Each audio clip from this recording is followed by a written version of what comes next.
Hello అండి. Welcome to BRKGs. నేను మీ రవి బండారి. సో, కొన్ని కరెంట్ ఇష్యూస్ పైన మనతో మాట్లాడడానికి సోషల్ యాక్టివిస్ట్ మనోజ్ రామోల్ గారు ఉన్నారు. అవును.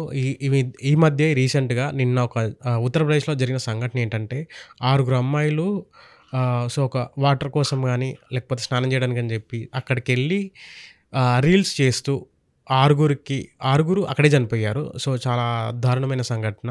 దీని గురించి మాట్లాడడానికి మేడం ఉన్నారు. సో, మేడంతో మాట్లాడదాం. Hello ma'am. Hello. Yes ma'am. రీసెంట్‌గా మనకు చూసాము న్యూస్ అనేది అవును. ఉత్తరప్రదేశ్‌లో జరిగిన సంఘటన.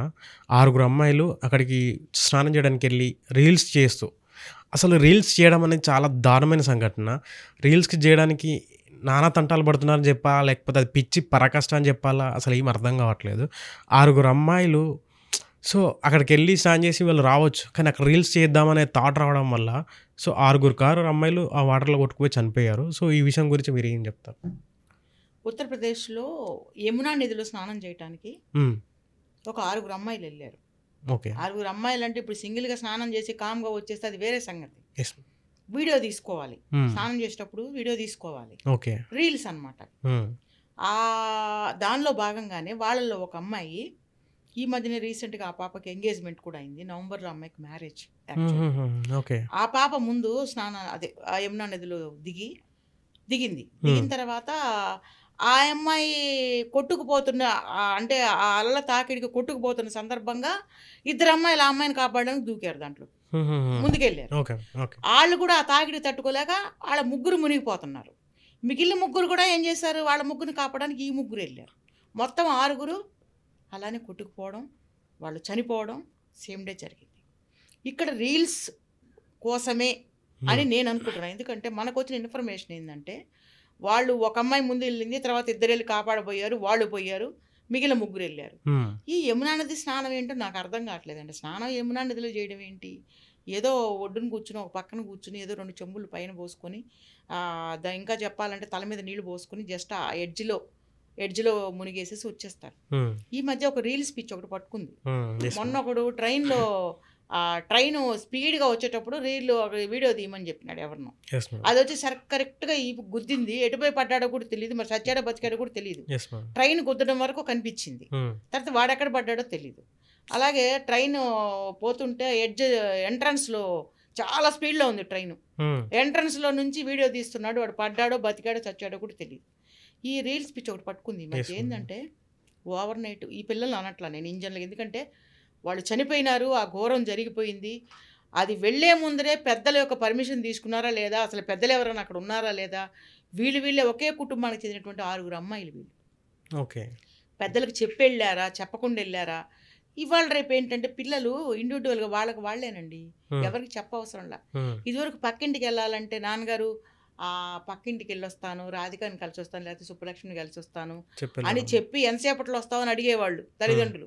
మా జనరేషన్‌లో ఎంతసేపట్లో వస్తా అమ్మాయి అనేవాళ్ళు. లేదు తాతగారు, లేదు మా నాన్నగారు వచ్చేస్తానండి, ఒక అరగంటలో వచ్చేస్తానండి, తొందరగా రా అని చెప్పేవాళ్ళు. అప్పట్లో ఫోన్లు గీళ్ళు ఏవి లేవు. పోయేసి రావాల్సిందే ఎమ్మటే. లేకపోతే ఏం చేస్తారు తెలుసా అప్పట్లో? ఇప్పుడైతే ఫోన్ చేస్తారు అమ్మాయి ఎక్కడున్నావని. అప్పుడు డైరెక్ట్‌గా ఎవరైతే పంపించారో ఆ ఇంటికి ఈయన వచ్చేస్తాడు తండ్రి. మా అమ్మాయి వచ్చిందా? ఏం చేస్తుంది అని. ఇప్పుడు ఆ ఫాలో అప్‌లు ఎక్కడున్నాయి? లేవు కదా. ఫోన్ చేస్తే పిల్లలు చెప్తారు, నాన్నగారు డాడీ నేను ఇక్కడే ఉన్నాను డాడీ అని చెప్పి. ఎక్కడున్నారో చెప్పరు. ఎక్కడ అనంటే మా ఫ్రెండ్ ఇంట్లో ఉన్నానంటే ఏం చేస్తున్నావు అంటే ఇదిగో డాడీ మొహం కడుక్కున్నాను అని చెప్పి వీళ్ళు ఎక్కడో ఉన్నా కూడా షింక్ దగ్గరికి పోయి నీళ్లు తిప్పేసి ఆ సౌండ్ వినిపిస్తారనమాట. అలాంటి అమాయకపు తల్లిదండ్రులు కూడా ఉన్నారు ఇప్పటికి కూడాను. అలా మోసపోతూనే ఉన్నారు. పిల్లల చేతిలో మోసపోయారు కూడా, అయిపోయింది. సో ఈ పిల్లలు కూడా ఇంట్లో ఏమి చెప్పి వెళ్ళారు? వీళ్ళు వెళ్ళేటప్పుడు మరి 6 అమ్మాయిలు బయటికి వెళ్తున్నారంటే ఆ తల్లిదండ్రులు ఎలా పంపించారు? ఒకే కుటుంబం అంటే అప్పజెల్లెల పిల్లలు, అన్నదమ్ముల పిల్లలు అయి ఉంటారు. మరి ఒకే కుటుంబానికి చెందిన వాళ్ళు అంటే కనీసం ఒక్కళ్ళని తోడు రావాలనా? ఆ పిల్లల్ని సముద్రం దగ్గరికి, నది దగ్గరికి ఎలా పంపించారు? వీళ్ళు పంపించారనుకోండి, వీళ్ళు కూడా వీళ్ళలో ఎవరో ఒకరు పెద్దోడు, మా అమ్మాయి ఒక అమ్మాయి ఉంది కదా, ఈ అమ్మాయి మరి ఎలా అంటే నేను లోపల మునుగుతుంటాను, నువ్వు వీడియోది ఇదే బాబు, తర్వాత ఇంకొక అమ్మాయి, తర్వాత అక్క వెళ్ళాక నేను వెళ్తాను, నన్ను నువ్వు వీడియో ఇలా చెప్పుకొని ఉంటారు ఒకరికొకళ్ళు. ఏంటంటే ఓవర్ నైట్ స్టార్స్ అయిపోవాలండి. రివ్యూస్ రావాలి. వ్యూస్ రావాలి. ఫేమస్ అవ్వాలి. ఆ ఓవర్ నైట్ స్టార్స్ అయిపోవాలి. దాంతో డబ్బులు రావాలి. తర్వాత పలానా అమ్మాయి అంట. ఇదివరకటి రోజుల్లో ఒక పెళ్లి చూపులకు ఒక ఫోటో పంపించాలంటే చాలా జాగ్రత్తలు అనమాట. ఆ బాబు మా రోజుల్లోనే టు బి హానెస్ట్ మా అమ్మాయి ఫోటో పంపిస్తాం కానీ ఎవరికి చూపించకూడదండి, మళ్ళీ మాకు జాగ్రత్తగా పంపించాలంటే. అలాగేనండి బావగారు, మేము ఎవరికి చూపించము, మా అబ్బాయికి అలా చూపించేసేసి మా బంధువర్గాలు కూడా మేము చూపించామని చెప్పి అంత సీక్రెట్గా ఆ ఫోటోని మళ్ళీ తిరిగి ఇచ్చే వరకు కూడా ఈ తండ్రికి, ఆడపిల్ల తండ్రికి మనశ్శాంతి ఉండేది కాదు. ఎందుకంటే ఆడు ఎవరికి చూపిస్తాడో, ఎక్కడికి తీసుకెళ్తాడో, ఇన్ని అనుమానాలు ఉండేవి. ఇప్పుడు అలా కాదు. ముందు పెళ్లి కాకముందే ఫేస్బుక్లో, ఇన్స్టాగ్రామ్స్లో, ఇంకా ఏమైనా ట్విట్టర్ వాటిలో పోస్ట్ చేసేస్తారు. పెళ్లి కొడుకు చూసుకున్న తర్వాత అమ్మాయి అంటే ఈ అమ్మాయా ఫేస్బుక్లో ఉంది కూడా, ఆల్రెడీ ఫేస్బుక్లో ఎప్పుడో ఈమె రీల్స్, ఈమె యాక్టివిటీస్, ఈమె వేషాలు అన్నీ చూసేసి ఉంటాడు. ఇంకా పెళ్లి చేసుకోవడం ఒకటే తరువాయి. ఆ వీడియోలన్నీ అమ్మగారు అంటే ఫుల్ బట్టలు వేసుకుందా, లేకపోతే మిడ్డీలు అవి ఏదో ఉంటాయి కదా, రకరకాల మోడర్న్ డ్రెస్సుల్లో, ట్రెడిషనల్ డ్రెస్సుల్లో, రకరకాల డ్రెస్సుల్లో అన్ని ఫోటోలు. ఈ అమ్మాయి తెలుసండి మాకు, నేను వీడియోలో ఫేస్బుక్లో ఫేమస్ కదా. అలా అయిపోయి మళ్ళీ ఆ మహాతల్లి అక్కడి వరకు సరిపోలా, ఇంటికి వెళ్ళిన తర్వాత పెళ్లి చేసుకున్నాక మరి ఆయన్ని కూడా, ఆయనతో కూడా వీడియోలు మళ్ళీ భర్తతో వీడియో తీసుకోవచ్చు, నేను కాదని, తప్పే లేదు, తీసుకోవచ్చు. అవి కూడా మళ్ళీ పబ్లిసిటీ, అంటే దాని ద్వారా కూడా కమర్షియల్గా ఫేమస్ అయిపోయి ఆ డబ్బుల కోసం అది కూడా చేసేసి డబ్బులు సంపాదించుకోనివ్వండి. అంటే మేడం ఈ మధ్య డబ్బుల కోసం అని చెప్పేసి మేము మాట్లాడుకుంటే అమ్మాయిలు, సో మనం ఎక్కడ చేస్తున్నాం ఏంటి అనేది, అంటే ఎంతమంది చూస్తారు అనేది వాళ్ళు తెలిసి చేస్తున్నారా అంటే చాలా మటుకు తెలిసే చేస్తున్నారు మేడం. ఏంటంటే వాళ్ళు చిన్న చిన్న బట్టలు వేసుకొని, సో కొంత అంటే అబ్బాయిలు ఇలా మాట్లాడతారు అనేది కూడా పట్టించుకోకుండా, ఎవరు ఎట్లా మాట్లాడినా మా గురించి అవసరం లేదు, సో మేము చేయాల్సిన వీడియోలు చేస్తాము, తర్వాత వ్యూవర్షిప్ వస్తుంది, తర్వాత డబ్బులు వస్తాయి. సో అందరు ఇదే థాట్లో ఉంటున్నారు. ఇదే వేలో ఒక ఇంటర్వ్యూయర్ ఒక అమ్మాయిని అడిగితే, మీరు ఎందుకు ఇట్లా ఎక్స్పోజ్ చేస్తున్నారు మీ బాడీని, సో ఇలా ఎక్స్పోజ్ చేసినప్పుడు వాళ్ళు బ్యాడ్గా మాట్లాడతారా?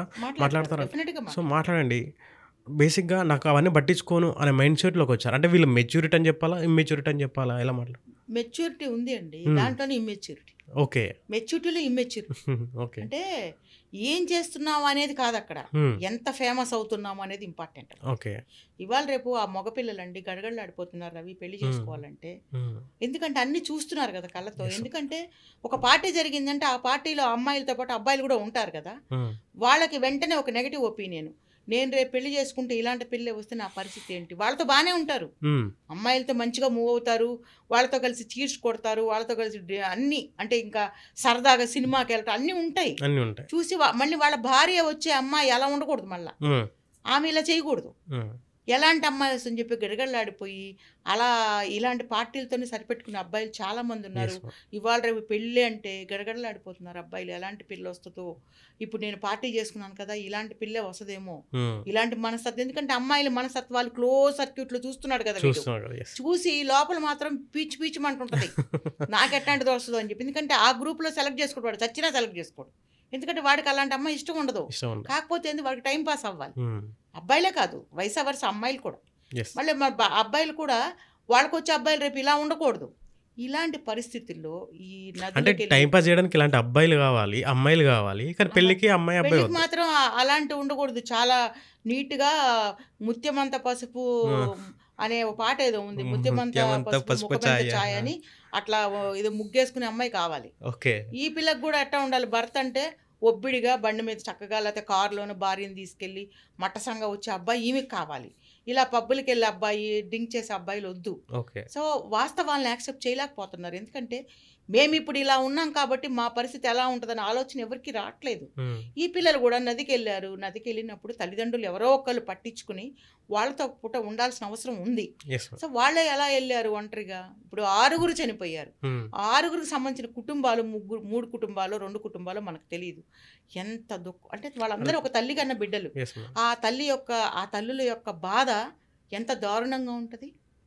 జీవితాంతం వాళ్ళు ఏడుస్తూనే ఉంటారు. ఇంకా నేనేమంటున్నానంటే ఈ నదుల దగ్గర కానీ సముద్రాల దగ్గర కానీ బీచ్ పాయింట్స్ ఉన్న చోట సెక్యూరిటీ, ఇప్పుడు మనకి హెల్త్ బాగలేదండి, హెల్త్కి సంబంధించి ఏదో ఒక ప్రోగ్రామ్స్ కండక్ట్ చేస్తుంటారు, అలానే సెక్యూరిటీ ఒక జాగ్రత్తలు తీసుకుంటున్నారు. అలాంటప్పుడు ఇలా బీచ్ల దగ్గర కూడా ప్రభుత్వం కానీ ఎవరైనా సరే ఆ పాయింట్స్ ఉంటాయి, స్నానం చేసే పాయింట్స్, లేకపోతే బీచ్ ప్లేసెస్ కొంచెం, అంటే పిల్లలందరూ ఆడుకునే దగ్గర లేకపోతే మునిగే దగ్గర కొంచెం సెక్యూరిటీ, అంటే ఏం జరిగినా కూడా పోయి వాళ్ళని కాపాడు, అంటే ఇలా మునిగిపోయేటప్పుడు వాళ్ళు హెల్ప్ అని అరిచినప్పుడు ఎవరు లేరు కదా, ఇప్పుడు పడుచుకొని చచ్చిపోయారు కదా, అలాంటప్పుడు ఎవరన్నా ఉండి వాళ్ళని కాపాడగలిగే మనుషుల్ని పెడితే బాగుంటుంది అనుకుంటే, ఎందుకంటే వీళ్ళు మారరు, కనీసము మనుషులు ఇలా చనిపోతున్న సందర్భంగా వాళ్ళని మనం కొంతవరకు ప్రొటెక్ట్ చేయడానికి ఎవరైనా సెక్యూరిటీ ఉంటే బాగుంటుంది. Yes ma'am.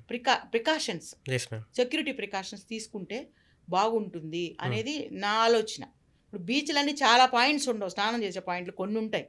అలాంటి చోట మనుషుల్ని పెట్టి ఏదైనా ఇలాంటి ఆపద వచ్చినప్పుడు కాపాడడానికి, ఎందుకంటే ప్రాణాలు ఉచితంగా పోయినాయి, 6 ప్రాణాలు. Yes ma'am. ఎవరో ఒకళ్ళు అక్కడ దరిదాపుల్లో ఉండుంటే వాళ్ళని కాపాడగలిగే వాళ్ళు కదా. వాళ్ళంతా ఈతొచ్చిన పిల్లలు కాకపోయి ఉండొచ్చు.